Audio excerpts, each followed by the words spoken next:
Matt, you haven't had very much time to reflect on this, but as you look back on this season, to go from 3-0 to 5-12, is there anything in your mind that you would kind of point to as the overarching reason for that? It's a good question. I think it's a question that to give it like a real answer, I think I have to take some time. I think all of us, Scott does, I do, coaches do, to really evaluate what we did, why we are where we are. I'd say to be at 5-5 and to finish at 5-12. I mean, I have to take some time. We all have to take some time to really look at it. I would say that, we kind of know what our issues are. At the end of the day, guys, we're the 30th ranked offense in the National Football League. We're the second ranked defense. So, in a league in time where, you have to score points, to win. So we know what we need to do to fix it. But, just looking at the specific things, along the way, I think at the end of every year I try to do a good job of really taking some time and going back and looking at each and every decision and saying, hey, was this good? Was this right? Was this wrong? And trying to improve for the following year. But just so you know, I mean, it's agonizing that happened. I mean, we're all in here today working to make sure 5-12 doesn't happen again. It pains me. It pains the guys on this team. So I think we have to look at it, but I do think we know the areas that we have to improve upon, and I think the stats that they bear that out. A year ago, I asked you a question this exact same time about Teddy Bridgewater and his future, and you were very honest and very candid. So I'm going to ask you the exact same question about Sam. Do you think he's the future for quarterback here with the Carolina Panthers? I think we recognize that we have to improve the overall quarterback play here. Okay, so I'll start there, right? We've started 4 quarterbacks in 2 years. That's not a recipe for success. If you look at the teams in the playoffs, they have consistency at quarterback. That being said, I do think Sam's a young quarterback, and I thought yesterday, like that last interception, I can't put on him. I'm just make sure I say that. It's like that's just, Robbie didn't practice all week. That's a special play, and just was a little too thin. But I thought Sam did play one of his best games. So whether he's the future or not, like he's got a lot to prove. You know what I mean? This is a big off season for him. It'll be a big season for him. But I can't look much further beyond that. To me, it's just my evaluation of him right now. I think he's had some good moments this year. He's had some, he's had some tough moments this year. He's got to protect the football better. He's still a really young player. So I think Scott and I, Sean Ryan, I think we have to really put a lot of thought into where exactly we are, with Sam. I hate that I can't give you a more definitive answer than that, I will say, I mean, the final score, obviously, 2 reverses at the end, it was, like I said, it was a 7-point game, and we just let it get away from us, and that stinks. But there was a lot of bright spots for some young players out there last night, which is not really what you're asking, but I think, this is a time of evaluation right now. Deontay Brown went out there and played pretty good. Brady Christensen played pretty good. Tommy Tremble, Kenny Robinson. There's a bunch of young players, I think, give us a lot of hope about where we are. I just have to remind myself, and I think everyone has to remember that Sam's just still a really young player. So I'm going to be very disciplined about, evaluating, going through this period of evaluation of our personnel and staff and what we do and all those things. And then obviously this offensive coordinator search will be really important for the quarterback position. But we have to improve the play there. What would you say is the number one priority that could probably on the offensive side of the ball in this offseason? I think we have to build the backbone of our team. I don't think we can win without having a dominant, front 7 offensive, line performance. I think we've done some investment in it. Obviously, we've invested more in defense than on the offensive line, and that investment is some of the same guys that are here. I don't want to throw them under the bus. It's them coming back and improving. It's the tight ends in the run game. I just think until we can control the line of scrimmage, it'll be hard to win. And so. We've had a couple games get away from us. We've also had some one-score games. In one-score games where we had the lead, the ability to run the football, protect the quarterback, I think is important. So, obviously, we made a long-term investment in Timo last year. We drafted Brady. He's gotten some games down, at the end of the season. But I think that offensively, we talked about the quarterback, just kind of solidifying quarterback and solidifying, the offensive line are our priorities. We have some really good skill players. We have to be able to win up front. Has your perception of Brady perhaps changed over the course of the season? I mean, I know a lot was made of his short arms and that comment, but has it changed, or is it still the same that he's more of a guard than tackle? I think he's shown the balance to be able to play at tackle. Like I said, I think I've said like the last couple of weeks, I feel like he's a starter. It's just the best place for him to be a starter. I think those are the evaluations that we'll do here now. But I think he's proven that he can play in this league. So I'm happy with him. I think when you take a guy in the third round, fourth round, they're kind of a developmental player. Brady, I think he's developed quickly. And again, I was pleased with Deontay last night. I thought he did a nice job. How much will your new offensive coordinator have to deal with your quarterback situation? How much will the new offensive coordinator you're going to hire have to do in moving forward with what you decide to do at quarterback, regardless of what it is? I think we're just going to. I think anybody we hire is obviously going to have a say in personnel, in terms of like how they see it. At the end of the day, for me, the most important thing is finding the right offensive coordinator for what we want to do and how we want to build. And so I know people say I heard you're targeting this guy. We'll do a process. We'll do a search. We'll talk. There's lots of really, really smart people out there. So to me, we'll go find the best offensive coordinator for the Carolina Panthers that can take advantage of the guys that we have here and help us, ascend on offense. Man, I understand that you feel like you wish you were further ahead now than you are. Is there anything in particular that you wish you could have done differently that you plan to do moving forward? Yeah, I think I'm not a big looking back other than reflecting. I said, I think I need some time to do that. I think the biggest thing for me right now is we know what we have to improve. We know we have to improve the offense, and we know we have to make some investments on offense. We made a lot of investments early on defense because we thought that's what we needed to do to shore up the defense. And so now I just think we have to now turn our attention offensively, and whether that's free agency, whether that's signing our own free agents. Scott will have to have a really good plan for that, but I think just that's the next step for me. That's how I have to look at the whole thing, right?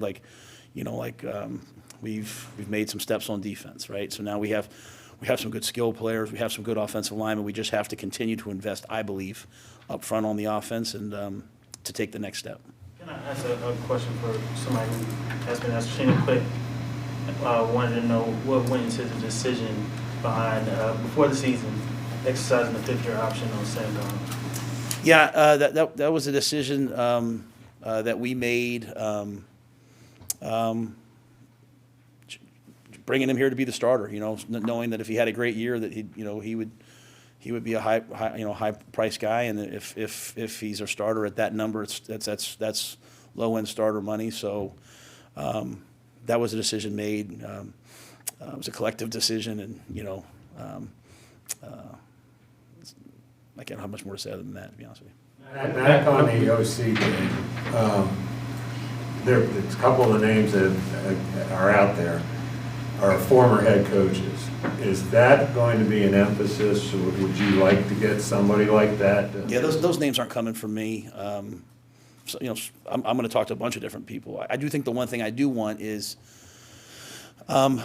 I'd like to have someone, all my druthers, and again, I'll hire, if I find someone else, it might be someone else, but I'd like to have someone who has experience having done it, having been a coordinator.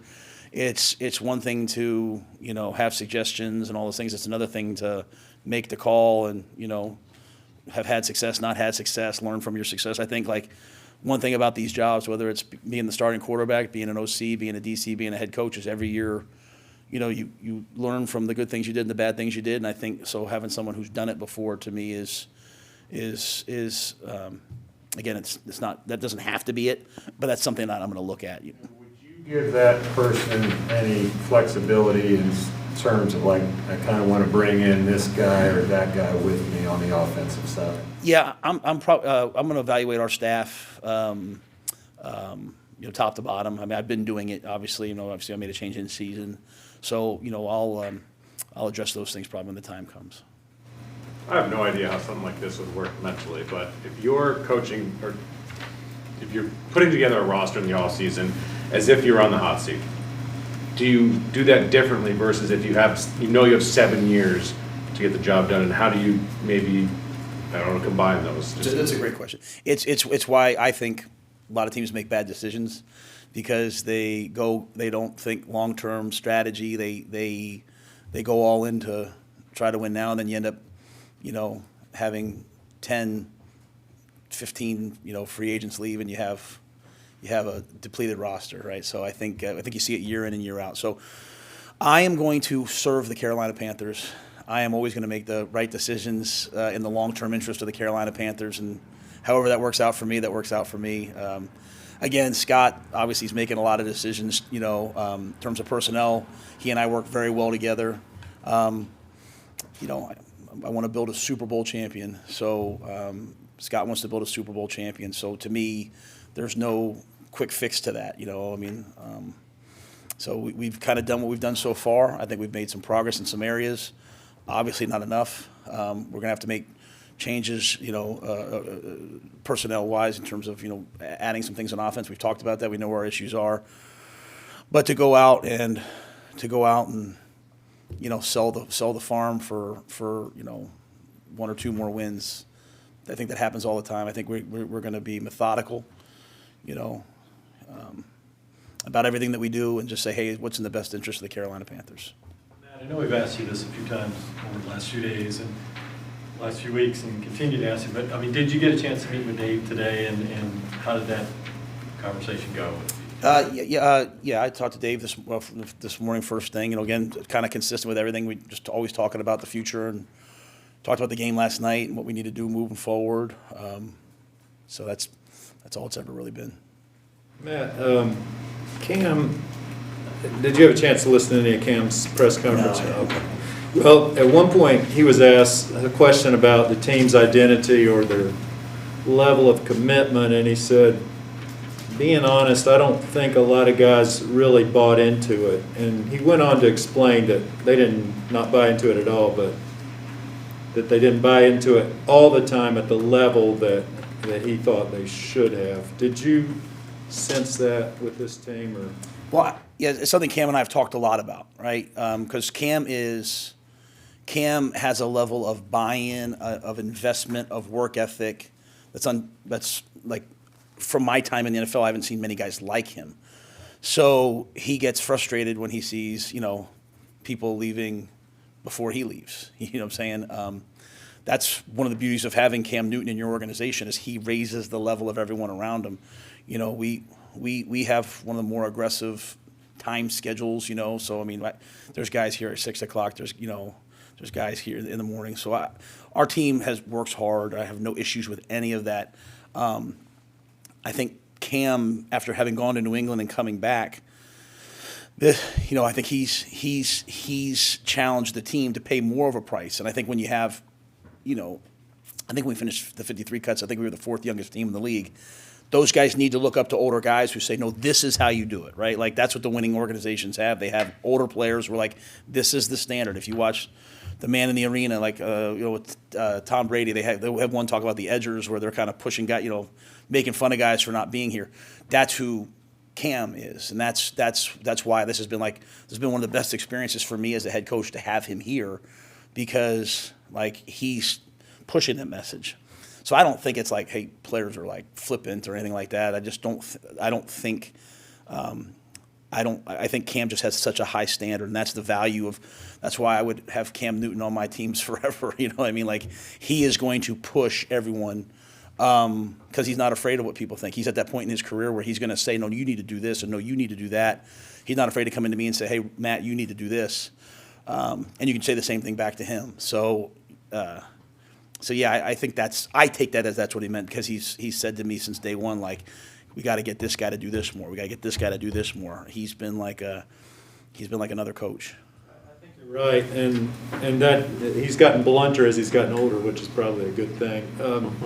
So, given all that, obviously you've enjoyed your time with him. You've mentioned it many times. So, do you foresee a scenario where he could be on this team next year? I think we're probably pretty early in the process. I think the thing that we all kind of agreed upon was we'd get here and then we would sit down at some point and talk about it. I think I'll just say this: for Matt Rhule, I would have Cam Newton on my team forever at any place I coached because of what he brings. The business part of it, the money, the negotiations, the Scott, all those things, I can't speak to that. But in terms of what Cam brings to a team, one of the first conversations Cam and I had, he was talking about how I was talking about, like, man, you were here like at 9 o'clock last night. He said, Coach, I've always done that. I've just never been real bold about it. It's not my way. And I was encouraging him to be bold, to tell guys about it on the team. And I remember him saying, he was telling me a story about Thomas Davis saying something to him when he was young and how it really affected him. And I said, Cam, you're TD now. Like, you're the guy that's going to show the young guys how to do these things. And so I can't speculate in the future. I'm not speculating about the future. I'm just talking about my personal feelings for him. He's a winner. And I don't know if you can ever have enough winners, enough alphas, enough leaders in the building. We'll have to wait and see what happens. Matt, can I get you to clarify something? When you said you wanted an OC that's called plays before, at this level or at any level? Probably in the National Football League. But again, I'm open to anything. Some guys have been OCs and they haven't called the plays. I think that, at this point, for me, I want someone that I can go back and look at like what they've done and said, hey, this is who they are, right? This is what they're going to, instead of a lot of philosophy, if I could. That's the one thing I'll say. But I'm going to talk to a bunch of different people. So you might, in a week, you might say to me, hey, Matt, we hired this guy and he hasn't done that. I'm just talking, but the whole head coaching part of it that doesn't really have much of a bearing on me. It's that position. I want someone that can walk into that room and make sure that everyone, all the coaches and all the players are on the same page, that has that experience. Quarterback, we've heard Scott say he's going to be in on every deal. Do you expect to aggressively be in the quarterback market this offseason? I'll leave that to the future. I'll leave that to Scott. I think I think that's why he says that. Like, we look at everything, we talk about everything. At 5 and 12, I don't think you sit there and don't try to look at everything. So I'll let him probably comment more about that moving forward. In terms of Christian, your 2 years, he's hardly played at all. Going forward, he's had all these different injuries. It's never the same injury. Going forward, do you just have to assume that maybe he's not going to be out there and anything you get from him is just a bonus and maybe plan to be without him? I think first off, I have to remind myself that he's one of the top 5 players, one of the top 10 players, whatever the number is, one of the top players in football, right? So obviously we'd like to have him. Obviously, when you talk about having an identity, a lot of our identity on offense was built around, hey, the passing game through him, trying to keep him healthy. Those things, we were 3-0. Unfortunately, we lost him. I look for Christian to come back. And be healthier than ever. I think we have to do a really strong study this offseason. I mean, we've studied a lot of things about a lot of backs. I can tell you, our analytics guys, how many carries did, going back to like how many carries did Emmitt Smith have? How many carries did this guy have? We've studied a lot of different things. So I think we have to, between our wellness people, doctor people, Christian, just, hey, what's the best plan for him? What's the best plan at training camp for him? All those different things. But that being said, we have to have a diversity on offense, that it's not just Christian or not just DJ. Like, when you take a step back, you say to yourself, man, we have DJ Moore, who's been a really good player for us. We have Robbie Anderson, who, after a really slow start, the last couple of games have played well. We have some young receivers that we like. Zylstra's been successful for us. Tommy, you can see signs from Tommy. So, we have enough people around us that we can – I'd like to have a diverse offense where it's not just run through one person. And that has nothing to do with Christian's injuries. I just would like to have that type of an offense that can throw it, run it, be in the right play. So I think that plan of, hey, how can we best use Christian? How can we also build it where it's diverse enough that we can utilize everybody? And I've been pleased with Chuba. I think Chuba, I think over the last couple of games you really see Chuba taking some steps, and Amir has been outstanding as well. So I think having a backfield of guys that we trust also takes some of the load off Christian when he gets back. That being said, there's been some reports out there that you guys would put Christian on the market, that he could be a guy that you could trade. Is there any thought process that you guys would part with Christian at this point? I fully expect Christian to be here next year. I think, I think that's our mindset. I mean, like I said, Scott's gonna. I mean, I'm sure look at everything. I don't think anyone's talking trades right now in the National Football League. I mean, I think that takes probably another couple months before people start doing those things. So I expect Christian to be here. The last 2 games he came on the trip where I had said coach the backs. I mean, he's been all in and he's been invested. It's been unfortunate, that he's had these 2 injuries, but those are some years of wear and tear, hopefully off his body, some carries off his body, and hopefully great things are ahead for him. Would you, to further lessen the load, would you ever envision him playing more in the slot than in the backfield? That's something that we talked about previously, and it never just quite materialized.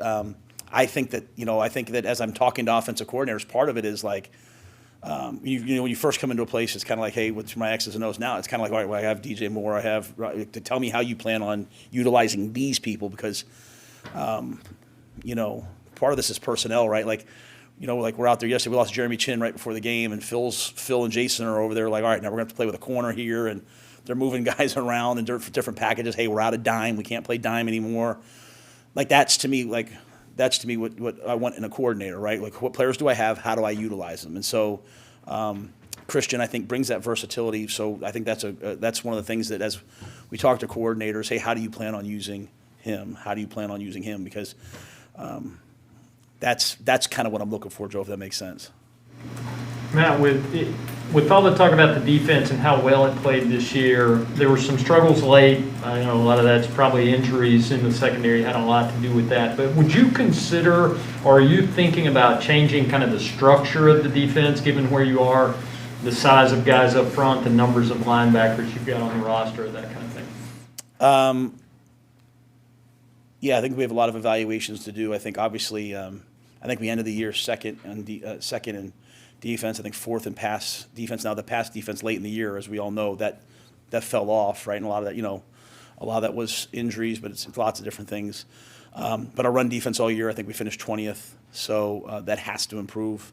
That's not something like right now I can sit here and say, hey, we're going to do this. You know what I'm saying? Like, I think Phil will be methodical.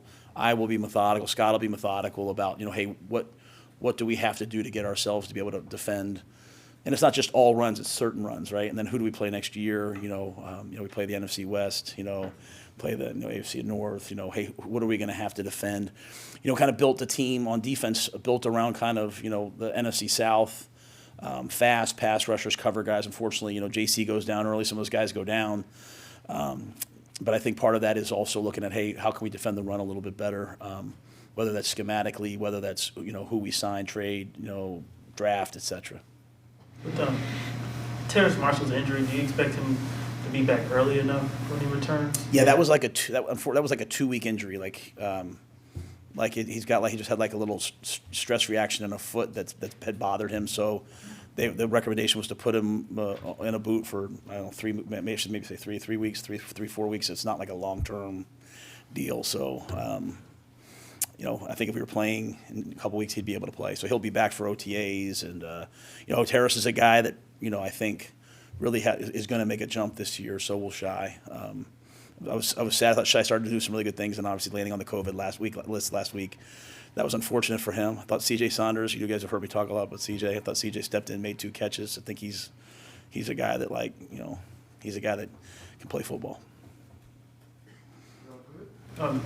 Ideally, what could y'all do differently with Terrace than you all did this year? I think he's just a first-year player. I think first year, the unique thing is when you're a first-year player and you come in as not the starting receiver. So if you come in and you have Robbie and DJ, if you come in and hey, you're the starting Z, you play one position, and when you come in as a third receiver, you got to kind of play the X, you got to kind of play the F, you have to kind of play this, to get him on the field, you're playing a bunch of different positions, and I think Terrace will really benefit from having the spring and the OTAs. He was just in meetings last year, but he didn't do much because we knew when we drafted him, one of the reasons why he had slid a little bit was there were some health concerns. And so we took a long-term approach of let's spend this time, reworking his gait, use some specialists to make sure he wouldn't have these recurring foot injuries and hamstring injuries. And that's why we're being careful with him right now because he's always going to have to battle some things physically. But so I think just settling into one position or being, obviously now we're changing coordinators, but being in a system, I think that'll help him. A lot of these guys, Jonathan, it sounds what it is, but they come in, they've never gotten in a huddle, they've never heard a play call, they've only seen hand signals or a board held up with someone's face on it, and that's the football they know. So the learning curve for guys coming in, for some guys coming in, can take a little bit of time. So that's part of in this coordinator search, like who can quickly get that information to guys that that they can learn quickly. So I think moving them around hurt them. I think missing the offseason hurt them. But I do think it takes most young players a little bit of time to get their feet wet in this league. Daquan Jones and I visited today, and the one thing he said to me, he said, you only really get good in this league through the experience of playing in games. Meetings are great, practices are great, but you have to go play in games. And a lot of young players, the good news is a lot of them have played in a lot of games because of the COVID down the stretch and the injuries down the stretch. And you see a lot of signs of whether it's Brady, whether it's Deontay, whether it's whomever, Phil Hoskins when he got out there before he got hurt. So they have that experience of playing in games now. And Terrace is one of those guys. Shai is one of those guys. So we'll have to do a really good job of making sure that receiver room takes a step next year under this new coordinator. Is there anybody that that won't be ready for OTAs for anything medical, either existing or pending? I'm sorry, I don't know that I have that off the top of my head right now. I mean, J.C. Horn would be back. I don't know beyond that. I can't. If you named the name, it might jog my memory, but I can't think of that right now. It sounds like you're talking about this process. It could take more than a week. I mean, do you anticipate it happening right away, or? Well, the thing is, David, this week we can interview people that are out or have a bye, right? So there's lots of great candidates on teams that are playing this week that we can't interview till next week. So how long it all takes, I don't know. It could be a quick one. It could be a long one. We just want to make sure that we're thorough. Are they going to be in person or Zoom? I think we'll probably start the first round with some Zooms. Especially guys that their teams are practicing. Last thing I want to do is hurt a team's playoff chances, and then we'll see what happens after that. And then Matt, you guys would not be under consideration for Senior Bowl coaching this year, would you? I don't know that. I think that'll depend on there's a lot of things obviously happening today, so that's a possibility. Do you want to do it again, or do you feel like you'd rather go down and? I'd do it again. Yeah, I mean that's a grind. That's a lot of work, but we need to work, and so there's a lot of good players in that event. So we'll be down there anyway. But I mean, if whatever it takes to gain an edge, we'll do. Matt, just from yesterday, was DJ's injury anything serious, or is he okay? He came up and saw me today. I haven't got the medical report yet, but he came up and saw me today, and we visited just kind of like end of the year, hanging out, and he seemed like he was fine. So I don't know. It's nothing like major. I don't think that they would have told me that. I don't know that this is even a question worth asking, but any preliminary discussions on what to do with that sixth pick, trade down, how to use it? Yeah, we haven't even. Yeah, we have a long process ahead of us. So I think today really is about our team, and then I think we go into the evaluations. Coaches' evaluations of each player are written by tomorrow. I've done mine on everybody on the team. The scouts do theirs. Dan does his. Pat, Scott. We sit. We discuss every player on the team, and then we start talking about our own free agents. Then we start talking about moving forward. So it's a long process. Is this a conversation you've had with him about playing more slot versus running back, and is it totally a durability thing? Yeah, no. I know Joe had talked with him a little bit about it in the past. Just when we first got here, and it just again because he kind of would get he played a few games and was out. We've just never really moved into that direction. So I think Christian's a guy, to me, that can do anything. So I don't think you put him in the slot to keep him healthy. I think you put him in the slot because you think you can get a matchup. I mean, I think it was the Jets game. We motioned him in. He ran an option route and had like a 40-yard catch, 30-yard catch against the Jets, first game of the year. So we started down that path. He was unfortunately out in game 3. So, but I think I want to make sure I characterize it the right way. I just think for me, when you have a weapon like Christian McCaffrey, I'm looking for an offensive system that utilizes him and just doesn't pigeonhole him. And that to me is what makes Christian McCaffrey one of the best players in football.